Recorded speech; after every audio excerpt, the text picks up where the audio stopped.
Salut tout le monde, Jazette Allaitement aujourd'hui dans un autre décor. J'ai changé de pièce parce que j'avais vraiment le reflet de ma fenêtre de cuisine dans les lunettes et c'est pas très agréable pour vous d'avoir une Jazette avec quelqu'un que vous voyez pas ses yeux. Alors aujourd'hui, je vais parler de la grande rencontre avec le nouveau-né, le coup de foudre instantané ou pas. En fait, j'ai remarqué que c'était quand même une source de stress pour certaines mères surtout, mais certains nouveaux parents, de ne pas ressentir un attachement immédiat, un coup de foudre phénoménal tout de suite à la naissance ou dans les premiers jours qui suivent la naissance. Et évidemment, ça en inquiète quelques-uns parce que c'est sûr que qu'est-ce qu'on véhicule, hein? Même nous, les professionnels en périnatalité autour des parents, c'est que la première rencontre est très importante, hein? On veut que les parents fassent du pot à pot, que la mère soit pas séparée de son nouveau-né. On parle de tétée précoce, d'importance, hein, de faire circuler les bonnes hormones, de mettre le bébé en contact. Alors, tous ces éléments-là sont importants, c'est certain, mais ça ne veut pas dire pour autant que ça va être un coup de foudre instantané. Ça se peut que votre bébé arrive et que, avec toutes les hormones, toute l'adrénaline que vous avez vécue selon aussi hein, votre accouchement, selon les réflexes du bébé, son niveau d'éveil aussi, tout de suite en arrivant quand il va être sur vous. Est-ce que le contact va se faire avec une rencontre rempli d'émotions, rempli je ne sais pas, de ce petit quelque chose qui fait que oui, vous sentez votre cœur fondre et tout, c'est possible. Pour beaucoup de mères, c'est un moment magique et c'est quelque chose qu'elles vont se souvenir avec beaucoup de tendresse. Mais par contre, ça ne veut pas dire que c'est une obligation. Généralement, la mère qui vient d'accoucher, elle est quand même dans un vortex d'adrénaline, de sensations très, très fortes. Et l'instant où on dépose le bébé sur elle, en général, elle reprend son souffle. Elle peut même être un peu sonnée d'avoir poussé autant, être essoufflée. Alors, c'est pas du tout un état qui est propice à l'observation, la découverte et la fluidité de la tendresse.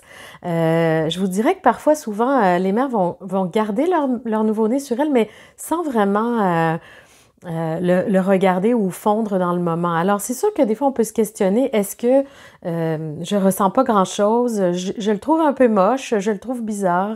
Il est fripé, parfois il est rempli de vernix, il est un peu gluant. C'est sûr qu'on va le couvrir, on va le sécher, on va vérifier qu'il va bien et puis peut-être on va vous laisser tranquille. Alors, c'est peut-être un peu plus tard, là, dans les heures qui suivent, que vous aurez l'occasion d'atterrir doucement, de revenir un peu à vous et puis, en effet, d'être plus en observation et en découverte.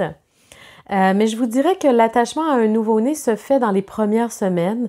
Alors, c'est sûr, on dit que le pot à pot aide beaucoup, l'allaitement, toutes ces choses-là vont contribuer à la circulation des bonnes hormones, puis la proximité va vous aider à découvrir votre enfant. Mais ça ne veut pas dire que tomber en amour, c'est quelque chose qui se fait instantanément. Et d'ailleurs, moi, j'ai souvent envie de dire que le parallèle dans la vie adulte est le même. On peut être attiré par une autre personne, mais est-ce que vraiment on tombe en amour immédiatement? Non, je pense que l'amour, c'est quelque chose qui se découvre, qui se bonifie. Plus on connaît quelqu'un, plus on le découvre, plus on s'habitue à ses façons, à sa manière, à ses défauts, à ses qualités, et plus finalement on peut éprouver de la tendresse, de l'affection et toutes ces émotions qui vont avec, qui créent de l'attachement finalement. Donc, ne vous alarmez pas si dès les premiers jours, vous êtes dans une espèce de vide affectif. Votre enfant est là, vous l'avez espéré, vous l'avez attendu tout ce temps-là, et puis donnez-vous le temps, donnez-vous la chance de vous rencontrer.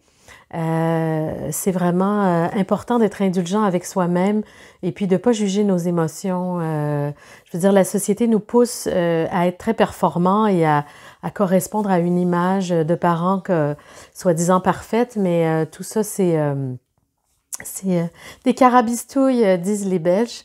Alors, voilà, je vous encourage à observer votre bébé puis à prendre le temps, à vous donner le temps à tous les deux, tous les trois, même le reste de la famille, le grand frère, la grande sœur, prendre ce temps-là pour se découvrir et puis tomber en amour avec le temps. Voilà, excellente journée. Merci de me suivre sur les réseaux sociaux. Je vous invite à cliquer et à aimer la page. À très bientôt pour une Jazette Allaitement.